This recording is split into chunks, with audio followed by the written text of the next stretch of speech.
আসসালামু আলাইকুম আমার আপুরা ভাইয়ারা কেমন আছেন আপনারা সবাই। গতকালকে একটা ভিডিওতে আপনারা সবাই দেখেছেন যে আমি আমার চাচার বাসায় বেড়াতে আসছি।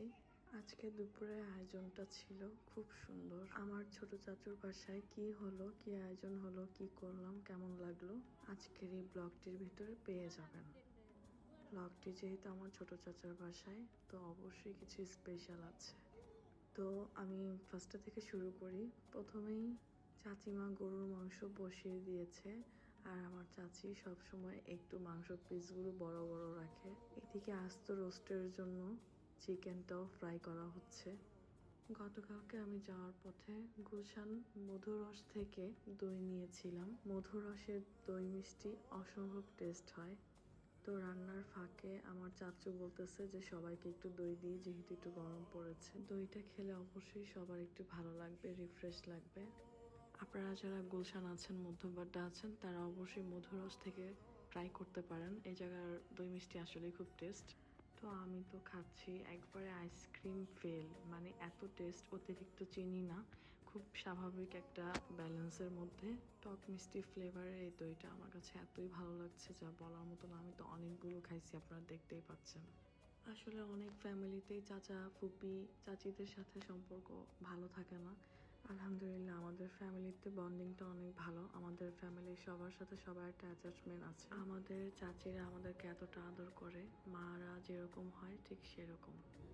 আমি আজকে রান্নার খুব বেশি ক্লিপ নিইনি, হালকা কিছু ক্লিপ, যেমন চিকেন আর গরুর মাংসের ক্লিপটা নিয়েছি। বাকি কোনো ক্লিপ আমার কাছে নেই, আমি করিনি। আসলে গল্প করতে করতে ভিডিও করার আমি আসলে কোনো সুযোগই পাইনি। সবগুলো আইটেম রান্না হয়ে গেছে, আপনাদেরকে একটু দেখিয়ে দিচ্ছি। আমার চাচি এখানে খুব সুন্দর করে ডালাটা সাজাইছে। আজকের এই সুন্দর আয়োজনটা শুধুমাত্র আমাদের জন্য করা হয়েছে। চাচিমা যে এত সুন্দর করে ডালাটা সাজাবে আমি চিন্তাই করিনি। একেবারে বিয়ে বাড়ির ডালার মতো, কিংবা শ্বশুর বাড়িতে জামাইরা গেলে যেভাবে আপ্যায়ন করা হয়, এভাবে একটা ডালা দেওয়া হয়, সেম এভাবে করে ডালাটা সাজানো হয়েছে। আমার ছোট চাচাতো ভাইটাও আমার সাথে এসে বসেছে। আমি একটু ক্লিপ নেওয়ার জন্য ফার্স্টে এভাবে ডালাটা নিয়ে খাওয়া শুরু করছি। সুন্দর ডালা যদি আপনার সামনে আসে, আপনি না খেয়ে পারবেন? এখানে আইটেম কি কি ছিল আপনাদেরকে একটু বলে দিই। আইটেমে ছিল গরুর মাংস, বড় রুই মাছ, মুরগির মাংস ভুনা, রোস্ট, পোলাও, ডিমের কাবাব, আরও ছিল শসা, লেবু এবং সাথে ছিল কোল্ড ড্রিঙ্কস। আবার একটু সাদা ভাতও ছিল, কারণ আমি একটু সাদা ভাত খাবো। বিশ্বাস করেন, চিকেনের রোস্টটা এত ভাল লাগতেছে যা বলার মতো না। আর কাবাবটা তো সেই পাশে আমার আরো ছোট একটা চাচাতো ভাই অ্যাড হয়ে গেছে। ওদের দুইজনকে আমি একটু একটু খাওয়াই দিব, তারপর আমি নিজে একটু খাবো।